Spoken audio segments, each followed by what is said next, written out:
પાટણમાં A4 સાઇઝના circular સામે વકીલોની અચોક્કસ મુદ્દતની હડતાલ। ગુજરાત હાઈકોર્ટ દ્વારા 1 ઓગસ્ટ 2026થી કોર્ટમાં રજૂ થતા તમામ દસ્તાવેજો A4 સાઇઝમાં ટાઈપ અને પ્રિન્ટ કરીને જ રજૂ કરવાની ફરજિયાત વ્યવસ્થા સામે પાટણ જિલ્લાના વકીલોએ અચોક્કસ મુદ્દતની હડતાલ શરૂ કરી છે।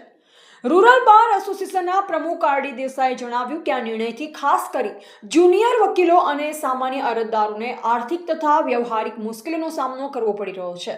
વકીલ પંકજ વેલાણીએ જણાવ્યું કે આ પરિપત્ર ગરીબ અરજદારો પર વધારાનો આર્થિક બોજ ઊભો કરે છે અને સરળ તથા સસ્તા ન્યાયના સિદ્ધાંતને અસર પહોંચાડે છે। વકીલોએ ચેતવણી આપી છે કે જો પરિપત્ર પર પુનઃવિચાર નહીં કરવામાં આવે તો તેને પડકારવા માટે સુપ્રીમ કોર્ટમાં રીટ પિટિશન દાખલ કરવામાં આવશે। लिटिगंट ने नुकसान है। सरल न्याय सस्तो न्याय ये रहतो ज नहीं, कारण के लिटिगंट मुदत अरजी माटे 50 रुपया भोगवे। हवे गरीब प्रजा आटला पैसा क्यांथी भोगवी शके अने समय अने शक्तिनो पण व्यय थाय। ज्यारे सरल न्याय, समान न्याय, सस्तो न्याय ज्यारे आपवानो होय त्यारे आ परिपत्र एनाथी विरुद्ध छे। परिपत्र है सर्क्युलर ए कायदानुं स्थान लई शके नहीं। जरूर पड़े तो आ सर्क्युलर जे छे ए अल्ट्रा वायरस ठराववा माटे आर्टिकल 32 नीचे अमे सुप्रीम कोर्ट ऑफ इंडिया में रीट पिटिशन पण करनार छे।